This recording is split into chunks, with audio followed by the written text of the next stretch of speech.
Buat teman-teman yang sedang mencari SSD murah, tentu sangat sering melihat merek ini di toko-toko online. Kaizen, sebagai merek pendatang baru, SSD bertipe M.2 NVMe ini sekarang lagi naik daun, bersaing dengan merek RX7 yang pernah saya review di video sebelumnya, dan juga Midas Force yang sudah duluan populer. Karena SSD ini mulai populer, saya pun penasaran untuk mencoba menguji performanya.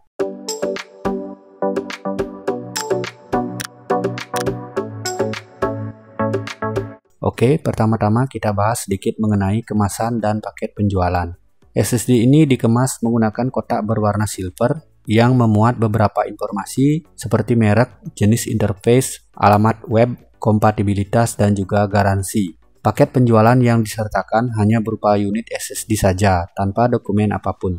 Dari segi tampilan, sekilas stiker yang menempel di SSD ini terlihat seperti berbahan metal, namun ini sebenarnya adalah stiker berbahan kertas dan tidak akan berfungsi sebagai casing peredam panas. Pada bagian bawah terdapat info ukuran SSD, kecepatan baca tulis, dan juga sebuah stiker hologram dengan tulisan Kaizen. SSD ini merupakan sebuah SSD M.2 NVMe 128GB dengan bandwidth maksimal di PCIe Gen 3 X4. Tidak menggunakan DRAM dan menggunakan controller dari Silicon Motion, sama seperti SSD RX7 yang saya review sebelumnya. Untuk NAND flash yang digunakan adalah bertipe 3D TLC, namun sayangnya saya tidak bisa melihat brand flash memori yang ada di balik stiker. Apakah dari Toshiba, SK Hynix, atau mungkin Micron. Dengan form factor 2280, pada website resminya SSD ini diklaim memiliki read speed up to 1400 Mbps dan write speed up to 600 Mbps. Akan tetapi pada stiker yang menempel di bagian belakang SSD terdapat keterangan read up to 2000 ms dan write up to 1600 ms. Lalu yang mana yang benar? Nanti kita akan ketahui bersama setelah pengujian. Ketika terpasang dan sedang diakses, terdapat lampu LED berwarna hijau yang akan berkedip-kedip pada SSD ini. Seperti SSD baru pada umumnya, SSD ini datang dengan kondisi kosong dan belum terformat atau unallocated. Sebelum dites, kita wajib memformat SSD ini terlebih dahulu.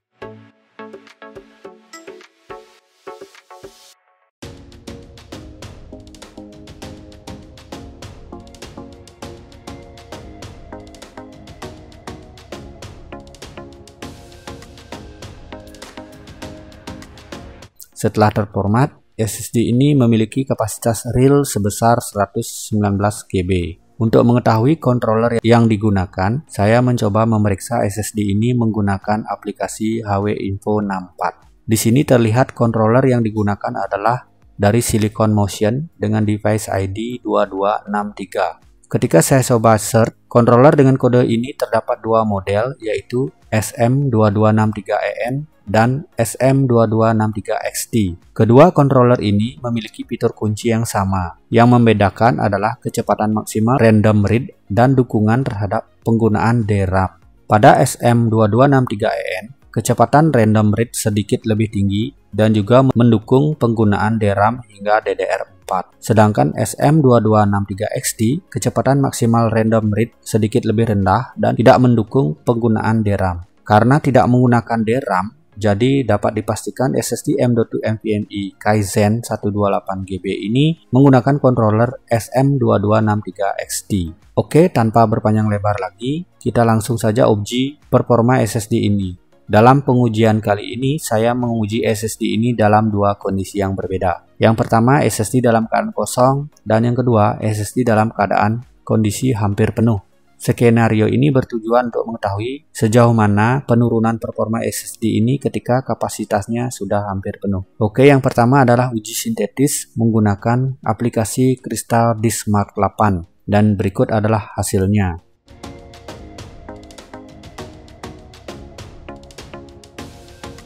Hasil pengujian Crystal Disk Mark 8 ini cukup mendekati klaim yang tertera di website resminya. Bahkan hasil kecepatan read-nya lebih tinggi dari klaim. Kedua, saya menguji SSD ini menggunakan ATTO Disk Benchmark dan berikut adalah hasilnya.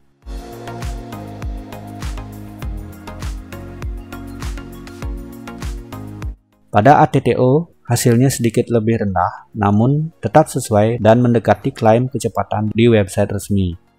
Kemudian saya menguji SSD ini menggunakan aplikasi AS SSD, dan berikut adalah hasilnya.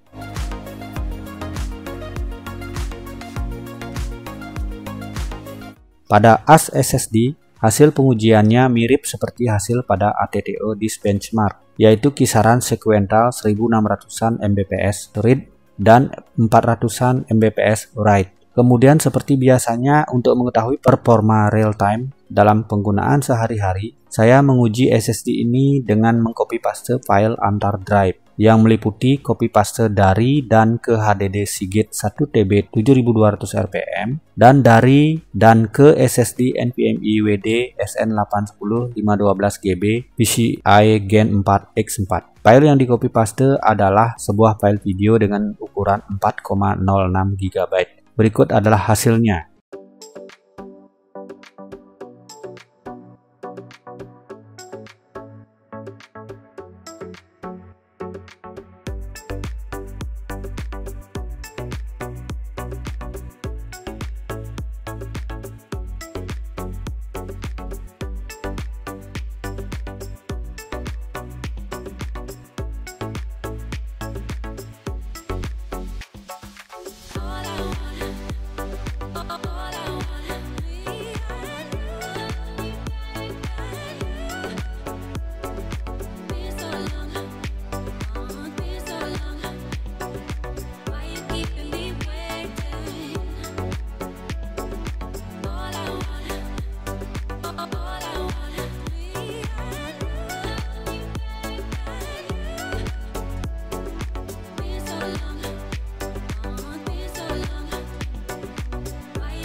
Kemudian selanjutnya adalah pengujian SSD dalam kondisi hampir penuh. Di sini SSD saya penuhi hingga hanya tersisa free space sebesar 5,14 GB saja. Dan berikut adalah perbandingan hasil uji sintetis pada kondisi kosong dan hampir penuh. Pada kristal di Smart 8 terlihat sedikit ada penurunan. Yang paling kentara adalah pada kecepatan write random 4K yang turun cukup signifikan. Pada ATTO Disk Benchmark, hasil terlihat tidak ada perbedaan yang berarti. Ini kemungkinan karena metode benchmark pada ATTO tidak menggunakan file besar sebagai sampel pengujian. Kemudian pada software AS SSD terlihat ada penurunan write speed terutama di 4K dan 4K 64 thread. Selain itu ada pelambatan juga di read access time. Skor keseluruhan juga menurun 126 poin. Pada kondisi hampir penuh ini, saya juga melakukan uji copy paste antar drive untuk mengetahui apakah ada perbedaan performa dengan kondisi SSD saat kosong.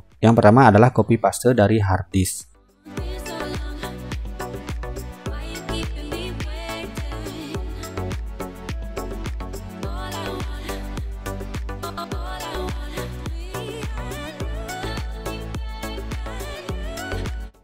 Pada kondisi SSD hampir penuh, terjadi penurunan bandwidth hingga 800-an Mbps di awal dan di akhir bahkan lebih lambat 10 kali lipat. Kemudian copy paste dari SSD ke hard disk.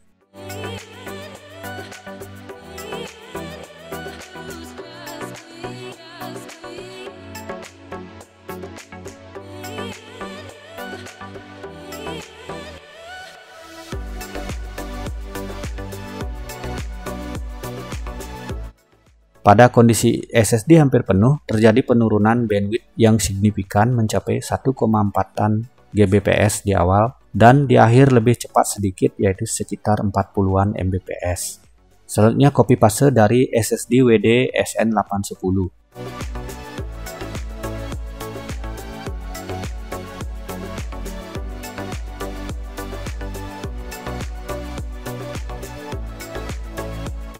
Pada kondisi hampir penuh, terjadi sedikit penurunan bandwidth yaitu sekitar 130-an Mbps di awal dan di akhir lebih lambat hampir 20 kali lipat.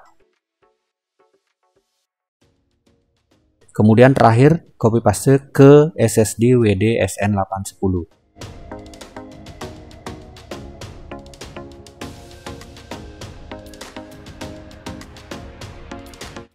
Pada kondisi hampir penuh terjadi penurunan bandwidth yang cukup signifikan, yaitu lebih lambat sekitar 1,1 Gbps di awal, dan di akhir terjadi penurunan bandwidth sampai dengan 990-an Mbps atau hampir 1 Gbps. Oke teman-teman, setelah melakukan serangkaian pengujian, mari kita bahas nilai plus dari SSD M.2 NVMe Kaizen 128GB ini. Kita mulai dari nilai plusnya. Yang pertama tentu saja harganya yang sangat terjangkau. Pada saat review SSD ini dibuat, SSD ini harganya adalah Rp206. Dengan harga segitu, teman-teman sudah mendapatkan sebuah SSD M.2 NVMe yang cukup kencang, sehingga sangat cocok untuk digunakan sebagai boot drive atau drive system OS yang sangat membantu meningkatkan responsivitas aplikasi yang kita gunakan. Apalagi teman-teman yang saat ini sedang menggunakan Windows 11, yang sangat menuntut storage yang cukup kencang. Ukuran 128GB untuk saat ini masih sangat cukup untuk digunakan sebagai sistem OS, terutama untuk keperluan office, browsing, nonton, dan lain sebagainya. Untuk teman-teman yang suka bermain game dengan ukuran besar, masih bisa memanfaatkan HDD sebagai tempat instalasi. Kemudian nilai plus selanjutnya adalah performa yang bisa dikatakan bagus untuk harganya. Terlihat selama pengujian, SSD ini mampu memberikan kecepatan RAID yang cukup tinggi, di angka 1800-an Mbps. Walaupun kecepatan write-nya biasa saja, mirip-mirip dengan SSD M.2 NVMe RX7 128GB yang sudah pernah saya review sebelumnya. Pada kondisi hampir penuh memang terlihat ada penurunan performa, namun hal ini wajar karena SSD ini adalah SSD entry level tanpa DRAM. Selain itu tidak ada error yang muncul selama pengujian. Lalu nilai plus selanjutnya adalah penggunaan controller dari Silicon Motion yang mana sudah mempunyai reputasi yang bagus dan banyak digunakan pada SSD bermerek dan lebih mahal. Kemudian yang membuat saya cukup senang adalah adanya website resmi dari SSD Kaizen ini. Dalam website resminya bahkan tersedia nomor kontak yang dapat dihubungi jika kita mengalami kendala. Walaupun website resminya sepertinya masih dalam pengerjaan atau pengembangan karena ada bagian-bagian dalam website tersebut yang masih berbentuk template. Selanjutnya, kekurangan dari SSD ini menurut saya adalah tidak adanya sensor suhu yang bekerja, sehingga kita tidak dapat memantau suhu dari SSD ini. Saran saya, sebaiknya kita menambahkan heatsink agar lebih aman dari overheat dan juga memperpanjang umur SSD. Lalu nilai minus selanjutnya adalah keterangan garansi yang tidak konsisten. Pada kemasan SSD, tertera garansi terbatas selama 3 tahun. Namun di toko penjual dan website resmi tertera garansi terbatas selama 5 tahun. Ini bisa membingungkan kita sebagai konsumen. Mudah-mudahan hal ini segera diperbaiki. Kemudian hal yang perlu dipertimbangkan sebelum membeli SSD ini adalah harga biasanya berbanding lurus dengan kualitas. Pertimbangkan kebutuhan untuk apa. Untuk penggunaan berat dan intensif, sering copy paste file ukuran besar dan banyak, saya menyarankan menambah budget untuk membeli SSD yang lebih mahal dan pemain lama di dunia per-SSD-an. Tetapi apabila teman-teman ingin beralih ke SSD NVMe, namun memiliki budget yang terbatas, serta penggunaan sehari-hari hanyalah office, browsing, dan penggunaan ringan lainnya, SSD ini bisa dipertimbangkan. SSD ini juga recommended untuk laptop office yang sebelumnya hanya mengandalkan HDD, namun tersedia slot M.2 NVMe sebagai solusi upgrade. Akan sangat terasa sekali bedanya. Sistem akan jauh lebih responsif, boot ke Windows juga akan lebih cepat. Oke teman-teman, demikianlah review SSD NVMe Kaizen 128GB ini. Semoga bisa menjadi referensi bagi teman-teman yang berencana membeli SSD ini. Dukung channel ini dengan cara subscribe, like videonya, dan tinggalkan komentar jika ada pertanyaan, saran maupun masukan. Sampai jumpa di video saya yang selanjutnya.